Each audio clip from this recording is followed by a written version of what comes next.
Hello hi ನಮಸ್ಕಾರ ಸ್ನೇಹಿತರೆ, ಇವತ್ತು ನೀವು ಈ ವಿಡಿಯೋವನ್ನು ದಯವಿಟ್ಟು ಸಂಪೂರ್ಣವಾಗಿ ನೋಡಲೇಬೇಕು. ಕಷ್ಟಪಟ್ಟು ಡಾಕ್ಟರ್ ರಾಜ್ಕುಮಾರ್ ಅಣ್ಣವರು ಹೊರನಟ ಎಲ್ಲ ಜನರಿಗೂ ಸಾರ್ವಕಾಲಿಕವಾಗಿ ಮಾದರಿಯಾದಂತಹ ಆ ಪುಣ್ಯಾತ್ಮನ ಬಗ್ಗೆ ಒಂದು ವಿಡಿಯೋವನ್ನು ಮಾಡಿದ್ದೀನಿ. ಅದರಲ್ಲಿ ಡಾಕ್ಟರ್ ರಾಜ್ಕುಮಾರ್ ರೀಲ್ ಮತ್ತು ರಿಯಲ್ ಲೈಫ್ನಲ್ಲಿ ಹೇಗಿದ್ರು, ಹೇಗೆ ಬದುಕಿದ್ರು, ಯಾವ ಥರ ಮಾದರಿ ಆದರು ಅನ್ನೋದನ್ನು ಎಕ್ಸ್ಪ್ಲೈನ್ ಮಾಡಿದ್ದೀನಿ. ಇವತ್ತಿನ ದರ್ಶನ ಪ್ರಕರಣಕ್ಕೆ ಸಂಬಂಧಪಟ್ಟ ಹಾಗೆ ಇವತ್ತಿನ ಕೆಲವು ನಟರ ಉಡಾಫೆ ಮಾತುಗಳು, ಅಹಂಕಾರದ ಮಾತುಗಳು, ದರ್ಪದ ನಡವಳಿಕೆಗಳನ್ನೆಲ್ಲ ನೋಡ್ತಾ ಇದ್ದಾಗ ನನಗೆ ಯಾವಾಗಲೂ ಡಾಕ್ಟರ್ ರಾಜ್ಕುಮಾರ್ ನೆನಪಿಗೆ ಬರೋರು. ರಾಜ್ಕುಮಾರ್ ಎಷ್ಟು ಅದ್ಭುತ ಅಲ್ವಾ, ಅಭಿಮಾನಿ ದೇವರುಗಳೇ ಅಂತ ಹೇಳ್ತಾ ಇದ್ರು, ತಗ್ಗಿ ಬಗ್ಗೆ ನಮಸ್ಕರಿಸ್ತಾ ಇದ್ರು.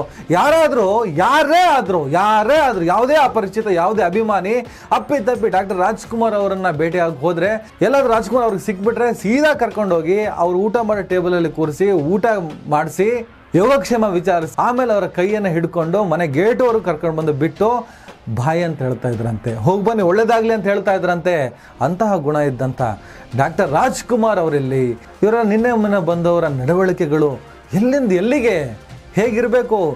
ಇವತ್ತು ಇವಳು ಇರ್ತಾಳ, ಇವಳು ನಾಳೆ ಅವಳು ಇರ್ತಾಳ, ಅವಳು ಯಾವಾಗ್ಲೇ ನೀನು ಚಿನ್ನ ಬಿಡಿ, ನಿಮ್ಗಳಿಗೆಲ್ಲ ತಲೆ ಕೆಡ್ಸ್ಕೊಂಡು ನಾನು ಯಾಕ್ರೆ ಕೂತ್ಕೊಳ್ಳಿ. ನಾನು ಈಗಲೇ ಹೇಳ್ಬಿಡ್ತೀನಣ್ಣ, ನನ್ನಂತ ಕಚಡ ನನ್ನ ಮಗ ಇನ್ನೊಬ್ಬನ ಹುಡ್ಕಕ್ಕಾಗಲ್ಲಣ್ಣ. ಯಾರನ್ನು ಲಕ್ಷಾಂತರ ಜನ ನಮ್ಮನ್ನು ಹಿಂಬಾಲಿಸ್ತಾರೆ, ಅವರಿಗೆ ನಾವು ಮಾದರಿ ಆಗಬೇಕು, ನಮ್ಮ ನಡವಳಿಕೆಗಳು ಅವರಿಗೆ ಬದುಕಿನ ಪಾಠ ಆಗಬೇಕು ಅಂತ ತೀರ್ಮಾನವನ್ನು ಈ ಸೆಲೆಬ್ರಿಟಿಗಳು ಮಾಡಲೇಬೇಕಾಗುತ್ತೆ ಸ್ನೇಹಿತರೆ. ನನ್ನ ಹೆಂಡತಿ ನಾನು ಹೊಡಿತೀನಿ, ನೀನು ಯಾರ ಕೇಳಕ್ಕೆ ಅಂದರೆ, ನಾಳೆ ಯಾವುದೊಬ್ಬ ಅಭಿಮಾನಿಗಳು ಅವರ ಹೆಂಡತಿಗೆ ಹೊಡೆದಾಗ ಯಾಕೋ ಹೊಡೆದೆ ಅಂದರೆ, ನನ್ನ ಹೆಂಡತಿ ನಾನು ಹೊಡ್ಕೊಳ್ತೀನಿ, ಡಿ ಬಾಸ್ ಹೇಳೋದು ಕೇಳಿಲ್ವಾ ಏನ್ ಮಚ್ಚ, ಇಂಡೈರೆಕ್ಟ್ ಆಗಿ ಹೆಂಡತಿನ ಒಡೆಯೋನ್ ಹೋಗಿ ಬಿಡಿಸ್ಕೊಂಡ್ ಬರ್ತೀರಾ, ಹಂಗ್ ಮಾಡ್ತೀರಾ ಹಿಂಗ್ ಮಾಡ್ತೀರಾ ಅಂತ ನಾನ್ ಕೇಳ್ತಾರ ಒಂದೇ ಪ್ರಶ್ನೆ. ನೀವು ಭೀಮಾ ತೀರದ ಬಗ್ಗೆ ಮಾತಾಡೋದ್ ಬಿಟ್ಟು ಯಾಕೆ ಇನ್ನೊಬ್ರು ಹೆಂಡತಿ ಬಗ್ಗೆ ಮಾತಾಡ್ತಾ ಇದ್ರ ಅಂತ ಕೇಳ್ತಾ ಇದ್ದೀನಿ. ಆಕ್ಚುಲಿ ಎಲ್ಲಲ್ಲ, ಈಗ ಆಕ್ಚುಲಿ ಅಂಜನಾಗರಾಜ್ ಹೆಂಡತಿ ಹೊಡೆದಿದ್ದಾನೆ, ಇಲ್ಲ ಕಂಡೋರ್ ಹೆಂಡತಿ ಹೊಡೆದಿದ್ದಾನೆ, ಇಲ್ಲ ಪಕ್ಕದಲ್ಲಿ ಕೂತರ ಹೆಂಡತಿ ಹೊಡೆದಿದ್ದಾನೆ. ನನ್ನ ಹೆಂಡತಿಗೆ ನಾನು ಹೊಡೆದಿದ್ದೀನಿ ಕಣಯ್ಯ, ಅದನ್ ಬಿಡ್ರಿ. ಸರಿನಾ? ಇದು ಇವತ್ತು ಒಂದು ಕೊಲೆ ಪ್ರಕರಣದಲ್ಲಿ ನಿಮ್ಮ ಹೆಸರು ಕೇಳಿ ಬಂದಿದೆ, ನೀವು ಸದ್ಯಕ್ಕೆ ಆರೋಪಿ ಆಗಿದ್ದೀರಾ. ಅದು ನಿಮ್ಮ ಅಪರಾಧ ಸಾಬೀತಾಗಬೇಕು. ಅಪರಾಧ ಸಾಬೀತಾದರೆ ಮರ್ಡರ್ ಕೇಸಿಗೆ ಏನು ಶಿಕ್ಷೆ ಐತೆ ಅದು ನೀವು ಅನುಭವಿಸಲೇಬೇಕು. ನಿಮ್ಮ ಕರ್ಮ ನಿಮ್ಮನ್ನು ಹಿಂಬಾಲಿಸಿದೆ. ತೀರಾ ಪುನೀತ್ ರಾಜ್ಕುಮಾರ್ ಅವ್ರು ನಮ್ಮ ಹತ್ರನ ಲ್ಯಾಂಬೋರ್ಗಿನಿ ಕಾರ್ ಇದೆ, ಏನು ಅವ್ರ ಹತ್ರ ಮಾತ್ರ ಇರೋದು ಅಂತೇಳಿ. ಎಲ್ಲಿ ಪುನೀತ್ ರಾಜ್ಕುಮಾರ್? ಇದೇ ಗಾಡಿನ ಪುನೀತ್ ರಾಜ್ಕುಮಾರ್ ಅವ್ರು ತಗೊಂಡವ್ರೆ. ಇನ್ ಯಾವನಾರು ಕನ್ನಡ ಇಂಡಸ್ಟ್ರಿ ತಗೊಂಡವನ ಅದಕ್ಕೆ ಕೇಳ್ಕೊಡ್ರಿ. ಒಬ್ಬ ರಾಜ್ಕುಮಾರ್ ಮಗ ತಗೊಂಡಿರೋದು ಅದೇ, ತೂಗುದೀಪ ಶ್ರೀನಿವಾಸ್ ಅವ್ರ ಮಗ ತಗೊಂಡಿರೋದು ಅದನ್ನೇ. ಡಾಕ್ಟರ್ ರಾಜ್ಕುಮಾರ್ ಯಾಕೆ ಸಾರ್ವಕಾಲಿಕ ಅಂತ ಹೇಳ್ತೇನೆ ಅಂದರೆ, ಅವ್ರ ಮಕ್ಕಳಲ್ಲೂ ಕೂಡ ಆ ಗುಣಗಳನ್ನು ನಾವು ನೋಡ್ತಾ ಬಂದ್ವಿ. ಅವ್ರ ಮಕ್ಕಳು ಕೂಡ ಎಲ್ಲೂ ಕೂಡ ಸಭ್ಯತೆಯನ್ನು ಮೀರಿ ವರ್ತಿಸ್ತಾ ಇಲ್ಲ. ಪುನೀತ್ ರಾಜ್ಕುಮಾರ್ನ ಜನ ಯಾವ ಲೆವೆಲಲ್ಲಿ ಪ್ರೀತಿ ಮಾಡಿದ್ರು ಅನ್ನೋದು ಅವ್ರು ಸತ್ತಾಗಲೇ ಇಡೀ ಜಗತ್ತೇ ನೋಡಿದೆ. ಹೀಗೆ ಒಬ್ಬ ಮನುಷ್ಯ ಬದುಕಿದ್ರೆ ಮಾದರಿಯಾಗಿ ಬದುಕಬೇಕು, ಆಗ ಮಾತ್ರ ಆತ ಇತಿಹಾಸ ಪುಟಗಳಲ್ಲಿ ಒಂದು ಒಳ್ಳೆ ಅಧ್ಯಾಯವಾಗಿ ಶಾಶ್ವತವಾಗಿ ಉಳ್ಕೊತಾನೆ. ಅದೇ ದರ್ಶನ್ ಒಂದು ಕರಾಳ ಇತಿಹಾಸ.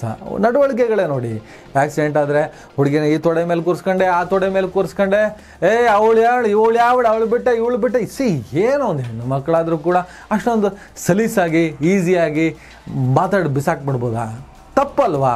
ಇದು ಮಾದರಿ, ಯಾಕಂದ್ರೆ ನಿಮ್ಮನ್ನು ಅನುಸರಿಸೋರು ಇದಾರಲ್ಲ. ಹಾಗಾಗಿ ಸ್ನೇಹಿತರೆ, ಇವತ್ತಿನ ಈ ವಿಡಿಯೋವನ್ನು ದರ್ಶನ್ ಅಭಿಮಾನಿಗಳಿಗೆ ನಾನು ಅರ್ಪಿಸ್ತಾ ಇದ್ದೀನಿ. ದಯವಿಟ್ಟು ನೋಡಿ, ನಾವು ಒಬ್ಬ ನಟನನ್ನು ಅನುಸರಿಸಬೇಕು, ಅನುಕರಣೆ ಮಾಡಬೇಕು, ಹಿಂಬಾಲಿಸಬೇಕು, ಆರಾಧಿಸಬೇಕು, ಪ್ರೀತಿಸಬೇಕು. ಎಲ್ಲದೂ ಅಭಿಮಾನವೇ. ಆ ಅಭಿಮಾನಕ್ಕೆ ನಮ್ಮ ಗೌರವ ಇದೆ, ಯಾಕಂದ್ರೆ ನಾವು ಕೂಡ ಅಭಿಮಾನಿಗಳೇ ಅಲ್ವಾ. ನಾನು ಓಪನ್ ಆಗಿ ಹೇಳ್ತೇನೆ, ನಾನು ಡಾಕ್ಟರ್ ರಾಜ್ಕುಮಾರ್ ಅಭಿಮಾನಿನೇ. ದರ್ಶನ್ ಅವರ ಕಾಟೇರ ಫಿಲ್ಮಿನ ಎಕ್ಸ್ಟ್ರೀಮ್ ಅಭಿಮಾನಿ ನಾನು. ಆ ಫಿಲ್ಮ್ ನನಗೆ ಅಷ್ಟು ಖುಷಿ ಕೊಟ್ಟಿದೆ. ಆದರೆ ದರ್ಶನ್ ನಡವಳಿಕೆಗಳ ಬಗ್ಗೆ ನನಗೆ ಆಕ್ಷೇಪ ಇದೆ. ಅದನ್ನು ಪ್ರಶ್ನಿಸಿದ ಕೂಡಲೇ ಯಾವ ಥರ ದರ್ಪ ಜಗ್ಗೇಶಿಗೆ ಹಾಕೊಂಡು ಥ್ರೆಟ್ ಹಾಕಿದ್ದನ್ನ ನಾವು ಕೂಡ ನೋಡ್ತಾ ಬಂದಿದ್ದೀವಿ.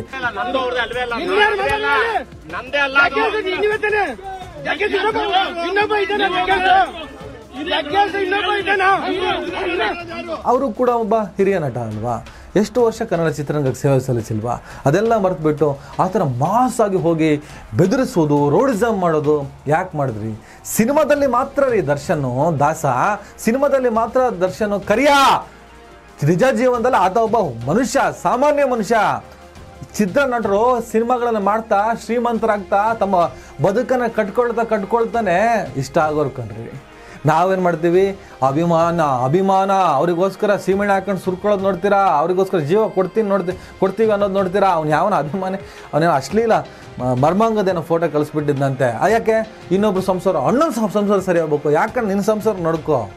5 ತಿಂಗಳ ಗರ್ಭಿಣಿ ಇದ್ಲು, ಅವಳಿಗೆ ಹೆರಿಗೆ ಎಲ್ಲ ಸರಿ ಆಗಬೇಕು, ಅವಳಿಗೆ ಪೌಷ್ಟಿಕ ಆಹಾರಗಳನ್ನು ಕೊಡಬೇಕು, ನಾನು ಚೆನ್ನಾಗಿ ದುಡಿಬೇಕು, ಇದ್ರ ಬಗ್ಗೆ ಯೋಚನೆ ಮಾಡಿದ್ಬಿಟ್ಟು ಅಣ್ಣ ಅದಕ್ಕೆ ಸಂಬಂಧ ಸರಿ ಹೋಗಲಿ ಅಂತ ಮಾಡಿದಂತೆ ಈ ಥರದ್ದೆಲ್ಲ ಊಹಾಪೋಹಗಳೆಲ್ಲ ಹರಿದಾಡ್ತಾ ಇದೆ. ಇವತ್ತು ಸ್ನೇಹಿತರೆ ಈ ವಿಡಿಯೋ ನಮಗೆ ಮಾದರಿಯಾಗುವಂಥ ನಟನೊಬ್ಬನ ಒಂದಿಷ್ಟು ಜೀವನದ ಕಥೆಗಳನ್ನು ಆಯ್ದು ಒಂದು ಸಣ್ಣ ಎಪಿಸೋಡ್ ಮಾಡಿದ್ದೀನಿ. ಅದನ್ನು ನೋಡಿ ಅದಾದ್ಮೇಲೆ ನಾನು ಮಾತಾಡ್ತೀನಿ. ರಾಜ್ಕುಮಾರ್ ಕೇವಲ ನಟರಾಗಿರಲಿಲ್ಲ, ಒಳ್ಳೆಯ ಮನುಷ್ಯರಾಗಿದ್ದರು. ಯಾರನ್ನು ನೋಯಿಸಿದವರಲ್ಲ, ಯಾರನ್ನು ಬೈದವರಲ್ಲ, ಗಟ್ಟಿಯಾಗಿ ಮಾತನಾಡಿದವರಲ್ಲ. ಅಭಿಮಾನಿ ದೇವರುಗಳ ಅಭಿಮಾನವನ್ನು ಅಕ್ಷರಶಃ ಅನುಭವಿಸಿದರು. ಅವರು ಕುಡಿತಿರಲಿಲ್ಲ, ಅವರಿಗೆ ಸಿಗರೇಟ್ ಚಟ ಇರಲಿಲ್ಲ. ಜೀವನದುದ್ದಕ್ಕೂ ಬೆನ್ನೆಲುಬಾಗಿದ್ದ ಮಡದಿಗೆ ಒಳ್ಳೆಯ ಪತಿ, ಮಕ್ಕಳಿಗೆ ಒಳ್ಳೆಯ ತಂದೆಯಾಗಿದ್ದರು.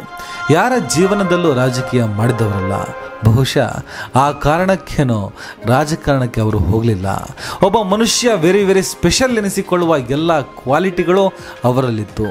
ಅಣ್ಣವರ ಜೊತೆ ನಡೆಸೋದಕ್ಕೆ ಚಾನ್ಸ್ ಸಿಕ್ಕರೆ ಈ ಜನ್ಮ ಪಾವನವಾಗುತ್ತೆ ಎಂದು ಅದೆಷ್ಟೋ ಚಂದದ ನಟಿಯರು ಕನಸು ಕಾಣ್ತಾ ಇದ್ರು. ಪಂಡರಿಬಾಯಿ, ಲೀಲಾವತಿ, ಕಲ್ಪನಾ, ಮಂಜುಳಾ, ಅಂಬಿಕಾ, ಸರಿತಾ, ಜಯಂತಿ, ಆರತಿ, ಜಯಮಾಲ, ಜೂಲಿ ಲಕ್ಷ್ಮಿ, ಹೀಗೆ ಕನ್ನಡ ಚಿತ್ರರಂಗದಲ್ಲಿ ಇತಿಹಾಸ ಬರೆದಿರುವ ಅನೇಕ ನಟಿಮಣಿಯರೆಲ್ಲ ರಾಜ್ಕುಮಾರ್ ಜೊತೆ ಅಭಿನಯಿಸಿದ್ದಕ್ಕೆ ಸಾರ್ಥಕ ಪಟ್ಟಿದ್ದಾರೆ.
ಮುತ್ತತ್ತಿ ರಾಯನ್ಗೆ ಕೇಳಿಸಿತ್ತು.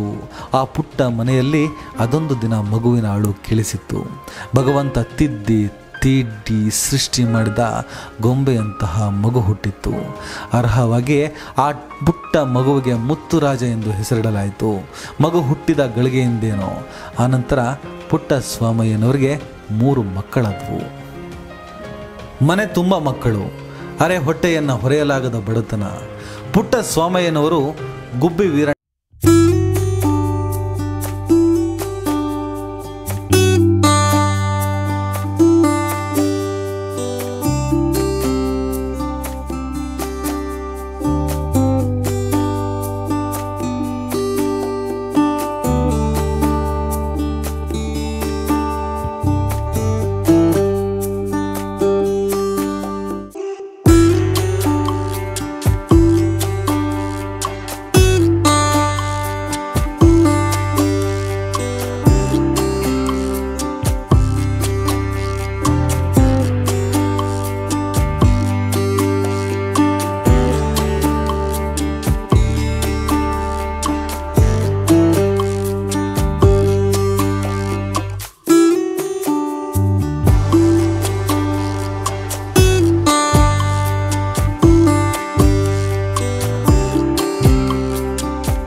ಅದಕ್ಕೆ ಪ್ರತಿಕ್ರಿಯಿಸಿದ ರಾಜ್ಕುಮಾರ್,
ಅದು 1980.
ಶಿವ ಮೆಚ್ಚಿದ ಕಣ್ಣಪ್ಪ ಚಿತ್ರದಲ್ಲಿ ರಾಜ್ಕುಮಾರ್ ಶಿವನ ಪಾತ್ರ ಮಾಡಿದ್ರು. ಶಿವನ ಕೊರಳಿಗೆ ಡ್ಯೂಪ್ ಹಾವು ಬೇಡ, ಒರಿಜಿನಲ್ ಹಾವೇ ತರಿಸಿ ಎಂದರು ರಾಜ್ಕುಮಾರ್ ನಟನೆಯ ವಿಚಾರದಲ್ಲಿ ಒಂದು ಸಾರಿ ಕಮಿಟ್ ಆದ್ರೆಂದ್ರೆ ದೂಸರ ಮಾತಿರಲಿಲ್ಲ. ಒರಿಜಿನಲ್ ಹಾವನ್ನ ತರಿಸಿ ಅವರ ಕುತ್ತಿಗೆಗೆ ಸುತ್ತಲಾಯಿತು. ಆದರೆ ಇದರಿಂದ ನಿಜಕ್ಕೂ ಹೆದರಿದ್ದು ಪಾರ್ವತಿ ಪಾತ್ರಧಾರಿ ಗೀತಾ. ಹಾವು ಹೊರಡಿಸುತ್ತಿದ್ದ ಶಬ್ದ, ಅದು ಕತ್ತನ್ನು ಆಚೀಚೆ ಹೊರಳಿಸುತ್ತಿದ್ದ ವೈಖರಿ ನೋಡಿ ಚಿತ್ರೀಕರಣದುದ್ದಕ್ಕೂ ಅವರು ರಾಜ್ಕುಮಾರ್ ಅವರಿಂದ ಗಾವುದ ಕಾಯ್ದುಕೊಂಡರು. ರಾಜ್ಕುಮಾರ್ ಜೊತೆ ನಡೆಸಿದ ಅನೇಕ ಕಲಾವಿದರಿಗೆ ಇಂತಹ ಅನುಭವಗಳಾಗಿವೆ. ಅವರ ಜೊತೆ ಕಳೆದ ಪ್ರತಿಯೊಂದು ಕ್ಷಣಗಳು ಅದ್ಭುತ. ಅವರ ಜೊತೆ ನಡೆಸಲು ಅವಕಾಶ ಸಿಕ್ಕಿದ್ದು ಪುಣ್ಯ ಎಂದವರಿದ್ದಾರೆ ಅಂತ ರಾಜ್ಕುಮಾರ್ ಅವರ ಬಗ್ಗೆ ಅಭಿಮಾನಿ ದೇವರು ಕಣ್ಣೀರು ಹಾಕುವ ದಿನವೂ ಹೊಂಚು ಹಾಕಿತ್ತು. ಅದು ವೀರಪ್ಪನ್ ರೂಪದಲ್ಲಿ ಬಂದೆರಗಿದ ಆಘಾತ. ತನ್ನ ಕೆಲವು ಬೇಡಿಕೆಗಳನ್ನು ಪೂರೈಸಿಕೊಳ್ಳುವುದಕ್ಕೆ ವೀರಪ್ಪನ್ ಅದೊಂದು ದಿನ ರಾಜ್ಕುಮಾರ್ ಅವರನ್ನು ಅಪಹರಿಸಿದ್ದ.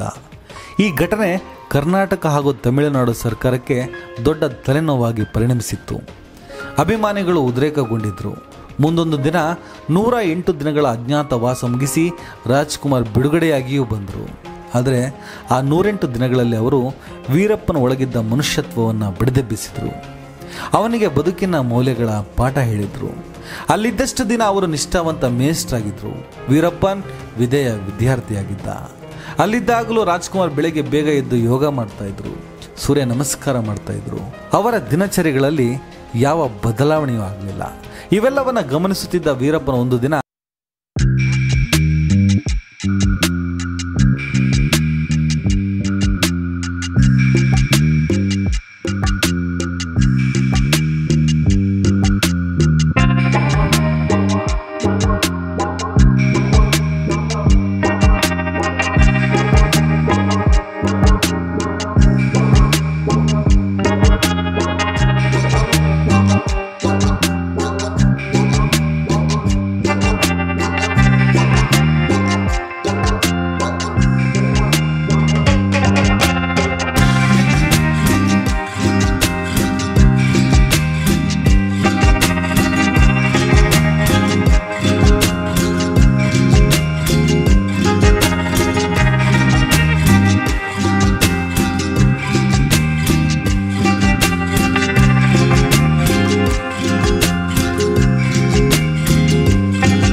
ಅನಾಹುತ.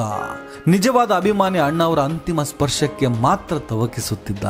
ಗಲಾಟೆ ಸೃಷ್ಟಿಸಿದ್ದು ರಾಜ್ಕುಮಾರ್ ಅವರ ಒಂದೇ ಒಂದು ಸಿನಿಮಾ ನೋಡದ, ರಾಜ್ಕುಮಾರ್ ಎಂದರೇನು ಗೊತ್ತೇ ಇರದ ಕೆಲ ಕಿಡಿಗೇಡಿಗಳು ಮಾತ್ರ. ಅವರೇ ಸಿಕ್ಕ ವಾಹನಗಳಿಗೆ, ಫ್ಲೆಕ್ಸ್ಗಳಿಗೆ, ಅಂಗಡಿ ಮುಂಗಟ್ಟುಗಳಿಗೆ ಬೆಂಕಿ ಇಟ್ಟರು. ಅನಗತ್ಯ ವಯೋಲೆನ್ಸ್ ಸೃಷ್ಟಿ ಮಾಡಿದ್ರು. ಇವೆಲ್ಲ ಆದ್ಮೇಲೆ ಕಂಠೀರವ ಸ್ಟುಡಿಯೋ ಸಮೀಪದ ಸಮಾಧಿಯಲ್ಲಿ ಅಣ್ಣವರು ತಣ್ಣಗೆ ಮಲಗಿದ್ರು.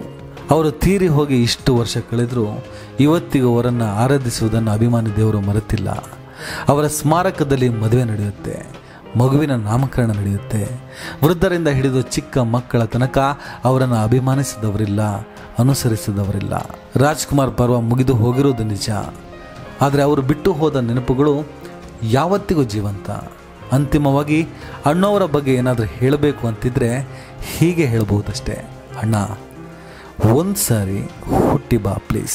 ಸತ್ತೋದ್ಮೇಲೆ ನನ್ನ ದೇಹವನ್ನು ಸುಡ್ತಾರ, ಅದು ಯಾಕೆ ಈಗ ಮಾತಾಡ್ತೀರಾ? ಅಲ್ಲ ಕೇಳಿದ್ದು, ಹೌದು, ಸುಟ್ಟು ಆ ಜಾಗನ ಹಾಳು ಮಾಡಿಬಿಡಿ, ಯಾಕಂದರೆ ಅದು ಬೆಳೆ ಬೆಳೆಯೋ ಜಾಗ, ಅದನ್ನು ಯಾವತ್ತೂ ಹಾಳುಗಡಬೇಡಿ, ನಾನು ಹೂತ್ಬಿಡಿ ಅಂತ ಹೇಳ್ತಾರೆ.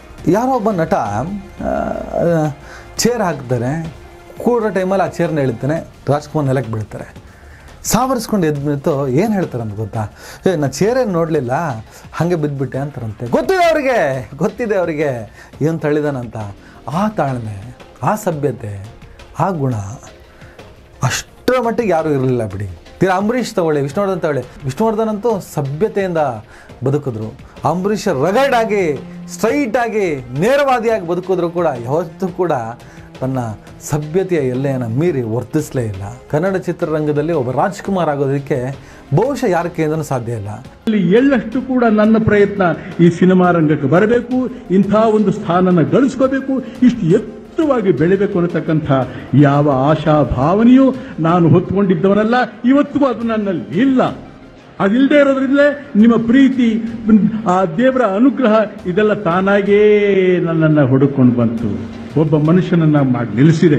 ನಿಮ್ಮೆಲ್ಲರ ಮಿಲನದಿಂದ ಈ ರಾಜ್ಕುಮಾರ್ನ ಜನ್ಮ ಧನ್ಯವಾಗಿ ಹೋಯ್ತು ಇವತ್ತಿದ್ದು. ಅಂಬರೀಷ್ ಆಗೇ ಹೋದರು, ವಿಷ್ಣುವರ್ಧನ್ ಆಗೇ ಹೋದರು, ಶಿವರಾಜ್ಕುಮಾರ್ ಇದ್ದಾರೆ, ಪುನೀತ್ ರಾಜ್ಕುಮಾರ್ ಆಗೇ ಹೋದರು. ಆದರೆ ಡಾಕ್ಟರ್ ರಾಜ್ಕುಮಾರ್ ದೊಡ್ಡ ಮಾದರಿ, ದೊಡ್ಡ ಪಾಠ. ನಿಮ್ಮಂಥ ನಟರು ಇವತ್ತು ಕೇಸ್ನಲ್ಲಿ ಏನಾಗುತ್ತೋ, ಹೊರಗೆ ಬರ್ತಿರೋ, ಒಳಗೆ ಹೋಗ್ತಿರೋ, ಹೊರಗೆ ಬಂದ ಮೇಲೆ ಏನಾದರೂ ಸರಿ ಹೋಗ್ತದೋ, ಸರಿ ಹೋಗಲ್ವೋ, ಅದಾದಮೇಲೆ ಮುಂದಿನ ಪೀಳಿಗೆಯ ಹಾಗೂ ಈಗ ಇರುವ ಈ ನಟರಿಗೆ ಡಾಕ್ಟರ್ ರಾಜ್ಕುಮಾರ್ ಮಾದರಿ ಆಗಲಿ, ಅಭಿಮಾನಿಗಳಿಗೆ ಡಾಕ್ಟರ್ ರಾಜ್ಕುಮಾರ್ ಅವರೇ ಪಾಠ ಆಗಲಿ. ಮಿಕ್ಕವರು ಈ ಕೊಲೆ, ದರ್ಪ, ಹೆಂಡತಿ ಹೊಡಿತೀನಿ, ಬಡಿತೀನಿ ಅನ್ನೋರೆಲ್ಲ ಮಾದರಿ ಆಗಬಾರ್ದು. ಅಷ್ಟೇ ನನ್ನ ಇವತ್ತಿನ ವಿಡಿಯೋದ ಉದ್ದೇಶ. ನಮಸ್ಕಾರ.